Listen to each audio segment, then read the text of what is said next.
Hello, and welcome to another installment of Ambient Alchemy, your weekly astrology horoscope for the collective, for everyone, okay? And I want to make sure that we understand that that these kinds of horoscopes, we're kind of looking at like the weather for everyone. It's a very different kind of horoscope than the ones that you do for individual signs, and especially different from the ones you do from individual people.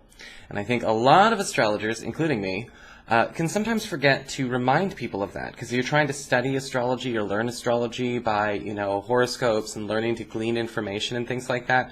It can get really confusing. So this is geocentric mundane, or geocentric mundane collective astrology, however you want to look at that. So what we're doing is we're talking about more planets in signs, the overall energy of the signs, not so much talking about houses and things like that. But when we talk about, say, individual signs or individual people, houses become very relevant and very much more important. So just kind of clearing the air on that, because again, I've always noticed that people ask questions, but it's like they're trying to use the wrong astrology for the wrong thing. So what's going on this week? As you can tell, I've had a lot of coffee for this video because there's a bunch of huge stuff happening this week. Okay, we've got Venus going into Libra, and we've got a lot of activity going on in the Virgo area. We've got a solar eclipse new moon on the 1st, and then we've also got Mercury going retrograde on the 30th of August.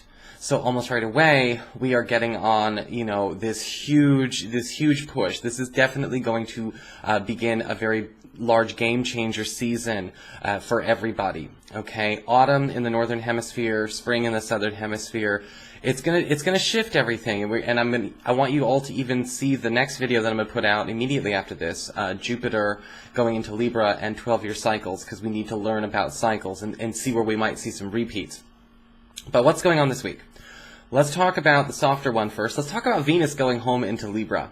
Okay, Venus rules Libra. Venus is going back home into Libra, and there's going to be a really nice, relaxed energy on the air. People are going to be a lot more preoccupied with the concept of fairness, mutualism, and equitable exchange in all areas. Okay, and this is a big theme that's going to happen all through, the vast majority of September, but also, this week as well, this last week of August.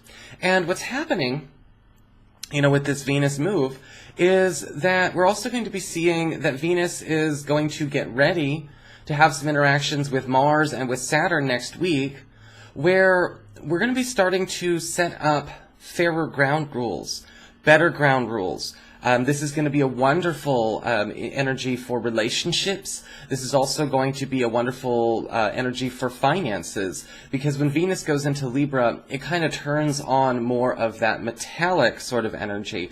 If you study Eastern elemental systems, Venus is the planet that rules metal. Okay, so again, I don't know if you guys know that, but I actually do, my astrology is a combination of Western and Eastern astrology, and Chinese and Japanese and Indian, so it's like all over the place. But you can find out where these things sync up. And metal is all about, again, it's kind of like perfectionism to a certain degree, but it's a wholesome perfectionism that we're looking at with Venus going into Libra.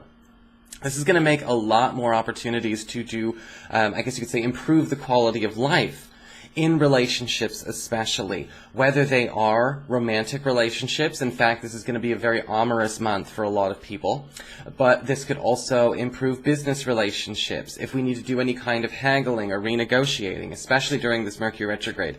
Everyone's going to be much more easily given to be on the same page during this time.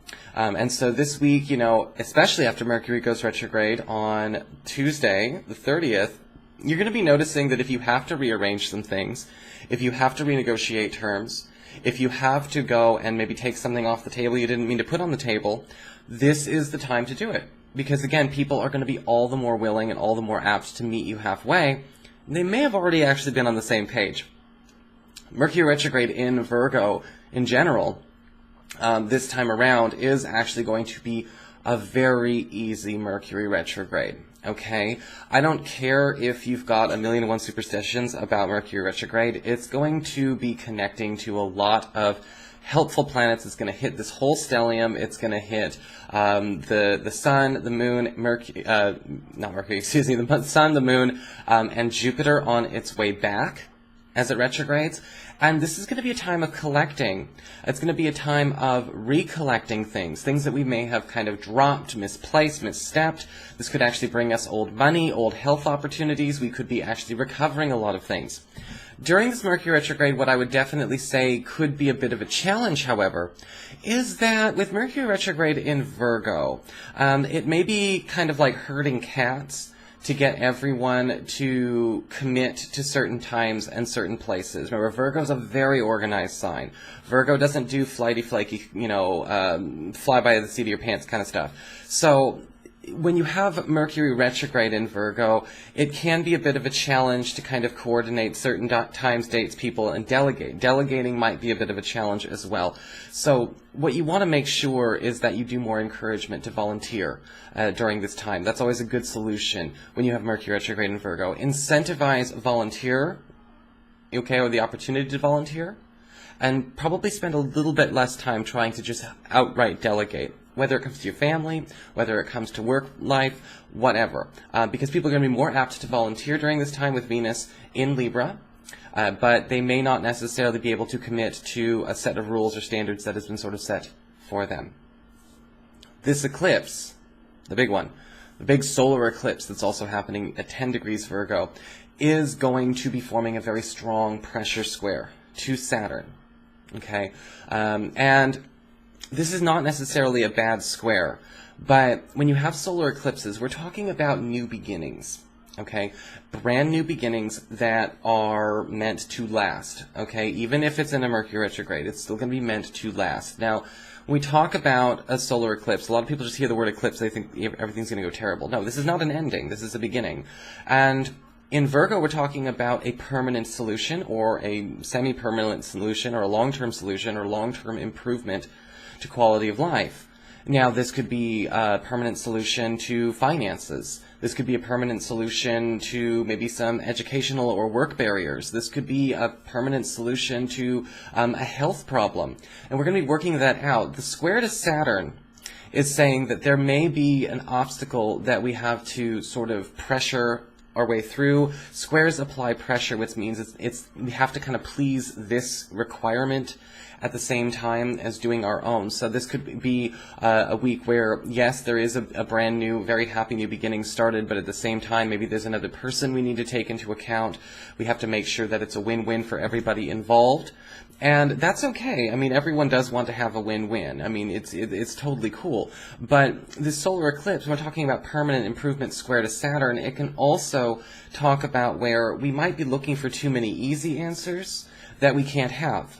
Okay, this Mercury retrograde is also going to be talking about going back and finding permanent solutions to things that we may have abandoned too recklessly. Okay, whether it's we walked away on an important conversation because we just couldn't handle the tension, or we have been ignoring maybe a chronic issue that has been going on in our home life or in our financial life. You know, what have we put on the back burner that really needs to be put on the front burner? We're going to find a permanent solution to that, starting this week, but over the next 3 to 4 weeks. And I think that even though it's definitely hard work, Earth sign eclipses tend to bring hard work. They don't bring things easy. It is a test of our ability to be disciplined and persevere. But again, wouldn't it be nice to have something brand new replace something that is broken? I definitely think most people would agree that that is actually not so bad to have. Now, with a solar eclipse, remember, these energies don't just kind of all come at once. They do take some time, typically 3 to 6 months to finish substantiating. So we are beginning that adventure this week, but we are probably not going to see the end of it, at least until we get into November. But that's okay, because this transition is going to go extremely smooth, especially after Mercury goes direct on the 22nd. So that is your forecast. Everybody, I hope you enjoyed it. If you did, please like, share, and subscribe. You know I appreciate it.